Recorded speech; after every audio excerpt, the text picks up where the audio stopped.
welcome back to my channel.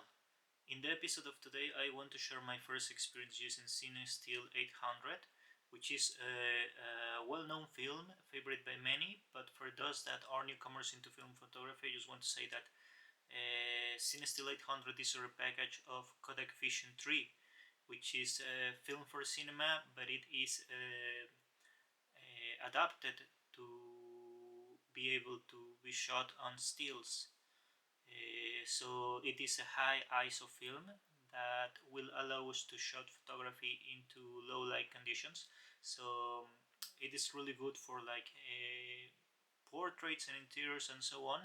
But I guess that it is really well known for those amazing shots during night with certain lights, because it produces this halation effect where you can see the lights in the photographies turning into kind of red halos, to say it some way.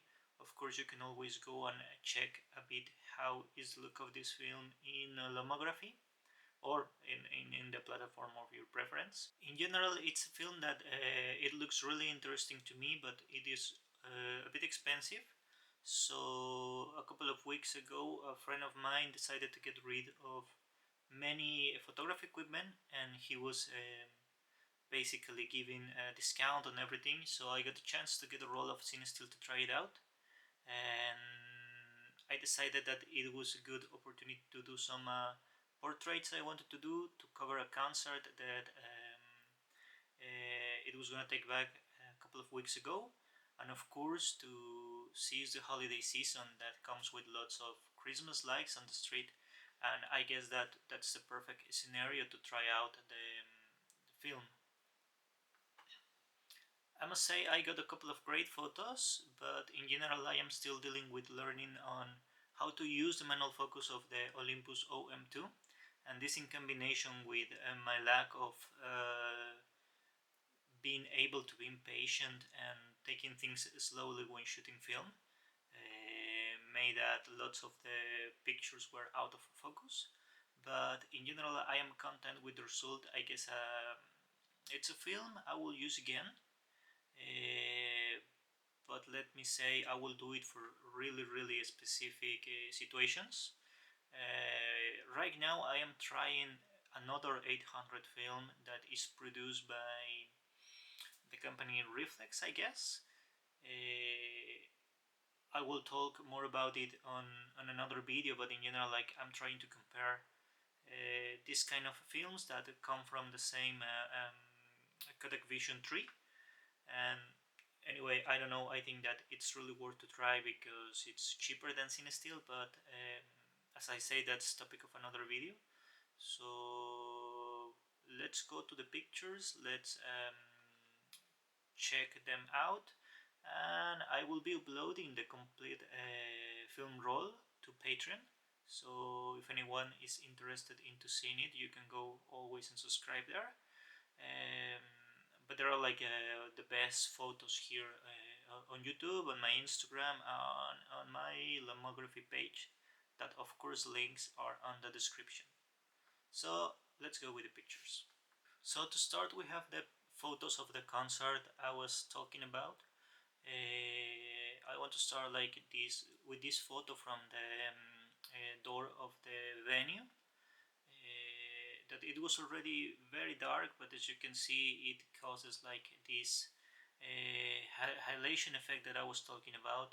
To me, it's really I don't know if call it pretty or interesting, but it's an effect that I like a lot. So I guess that in general the management of the light is really good. Then that's a self-portrait that I took on the backstage. Usually when it is shot under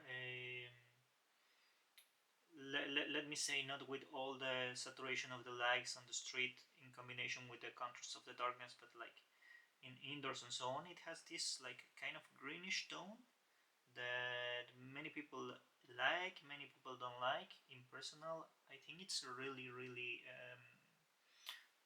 good color for my photographies, but yeah, to me it's not a problem. I think I like it. Then there are like photos I took while the concert was going on. I think that the film achieves to manage perfectly light.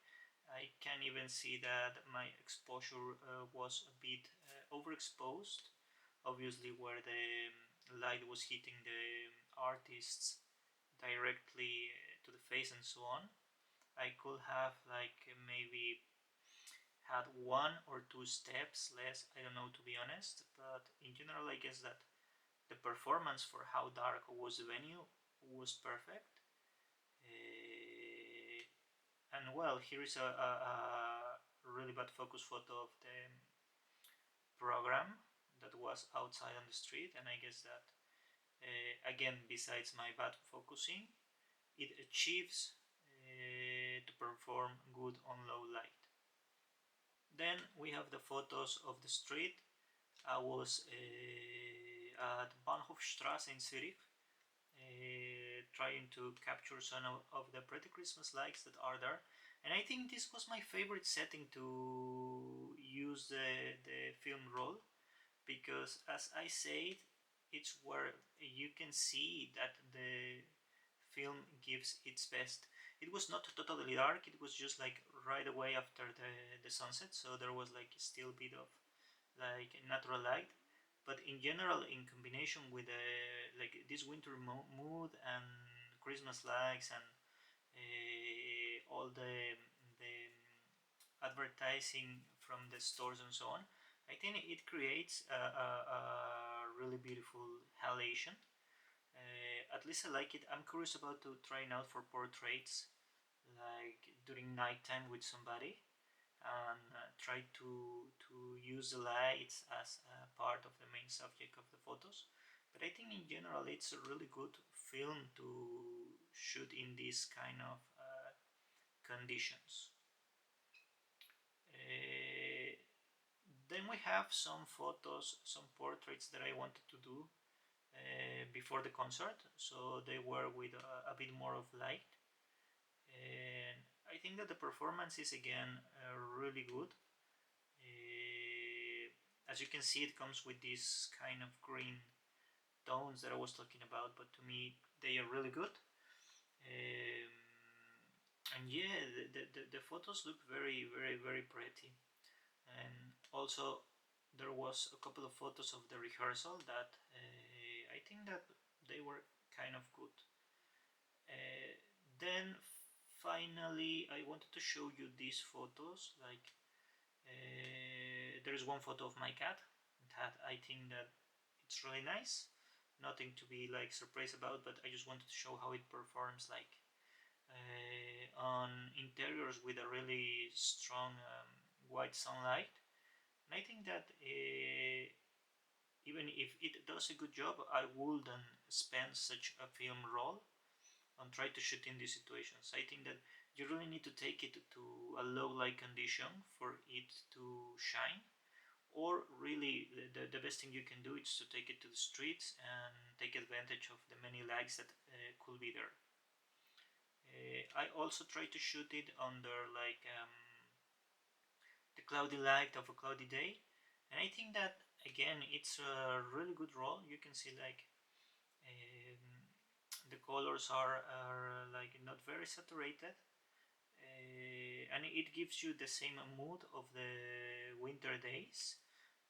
And even though it's like okay and it's beautiful, I will repeat myself and say that it will shine much better in a really low light condition, or if you shot it in the city. I think that it's a perfect role to shot in the city. So these are the photos that I wanted to show you guys. It was really nice experience to get to know a new kind of film, because I am used to shot with 200 ISO films. Usually that's what I do the most, but it's really cool to get to know like, let me say, a new tool and a new way to make photography. That's what I like the best about this film journey, the opportunity to get to know new things and being learning on the way. It's really, really, really satisfying for me. And it's always interesting, like you have an idea of how a film will look, then you try it for yourself and you start to learn how it could adapt to your photography. So yeah, in conclusion, I'd say that it is a film that I recommend a lot. Um, it's a bit expensive, so I will pick it for like a really specific projects, really specific things that you want to achieve. And anyway, after I try the another 800 film, I will come up here with a review so we can compare a bit in between both kind of films and check if it maybe it's not better but more suitable for this kind of shots because it is much cheaper than Cinestill. Anyway, if you had a chance to try it, do it. It's really a recommendable film. And let me know your comments. Let me know what you think about Cinestill 800. Let me know any tips. I want to listen to you because the aim of this channel is to create a community that can discuss these things, a community where we can learn one from each other, and in general to share experiences and to try to find ways to do better photography. So today is a really short video. I got news from the microphone. I got like a really basic recommendation, and it should arrive in next weeks. So I hope that we get just like 2 or 3 videos more with this terrible audio, but just being a bit patient. I promise that production of these videos will improve within the next January, February months. So anyway guys, thanks again for coming and see you till next episode.